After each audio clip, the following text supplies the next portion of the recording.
Wow! Happy 9K followers! Ang tanong, asan ang views ko? Asan ang likes ko? Wala lahat. Saan kaya galing yung 9K na yan? Iilan lang, 10 lang yung nandyan lagi nakikita ko. Pray tayo na magkaroon ako ng swerte para yung 10 na laging nakikita ko dyan, magkaroon ng blessing. Happy New Year sa lahat! Sana maalala ako ng mga taong nagmamahal sa akin at nagmahal ako noon. Eh ano na ba yan? Nasaan na sila? Maraming hindi nag-greet sa akin. Kasi nga hindi ko din sila nag-greet. Kasi nga, kinalimutan na nila ako, kaya hindi ko rin pansinin. Pag once hindi ako pansinin, hindi ko rin papansinin. Yun na yung New Year's resolution ko. Pag hindi nila ako kausapin, hindi ko rin sila kausapin. Kaya, bahala na lang. Yun na nga, bahala na lang. Kaya ayun, nasaan na kaya ang mga tao?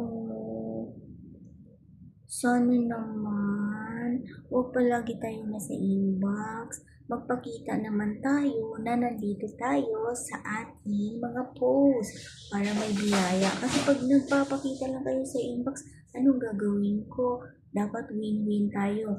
Tulungan niyo ako, tulungan ko kayo. Eh kung gusto niyo kayo lang tulungan ko, di wala rin. Ayaw ko rin. Di ba dapat win-win tayo? Tulungan niyo ako, tulungan ko kayo. Hindi yung puro na lang kayo nasa inbox ko tapos wala kayo dito sa mga post ko. Eh anong gagawin ko? Hindi naman tayo kasikatan. Wala nga kayong views. Wala nga tayong likers. Tapos nandiyan lang kayo sa inbox ko. Manghihingi, mangungutang, ganito. Ano na nangyari? Hello? New Year na po ngayon. Bawal ang mangutang ang first day ng month. Pangalawa, bawal magmura. Pangalawa, bawal mang-away ng tao. Yung iba nang aaway. New Year na New Year. Ako rin, nainis. New Year na yun. Pero ayoko naman inis. Gusto ko, happy lang. So, ayan guys. Marami akong ginagawa. Nagluto ako ng kanin. Nagluto ako ng manok. Tapos ngayon, maglalaban ako. Sabi nila, pag first day daw ng month, ng New Year, ganito na, New Year na natin. So, sabi nila, wag daw maglaba, wag magano, wag gawa ng trabaho. Anong gagawin? Nakahilata lang tayo. Eh, di buong taon tayo nakahilata. Dapat mag-work tayo, galaw-galaw. Oh. Kasi ang trabaho ng bahay, paglilinis, paglalaba, etc. Araw-araw po yan natin ginagawa. Alangan naman nag-New Year ngayon, ang kalat-kalat ng mga kaldero dyan, plato, kinainan kagabi. Hindi natin hugasan kasi bawal daw gumawa ng work. Kailangan nakahiga ka lang, relax. New Year na New Year, kalat-kalat ng bahay, dami-dami hugasan. Dapat maglinis. Yan ang dapat natin gawin. Maglinis.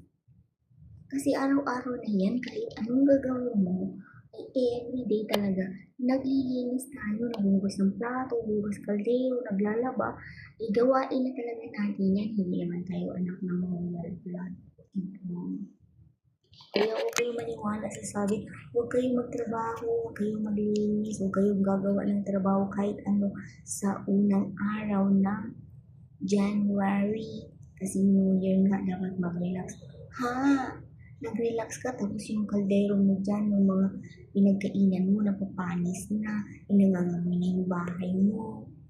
Maganda ba yun sa New Year? Ang dapat sabihin, maglinis para araw-araw, buong taon, malinis. Kahilata ka, isang buong taon ka nakahilata, isang buong taon din ang mga hugasan dyan, mga damit na madudumi. Yan. Mali naman yata yung sabi mo.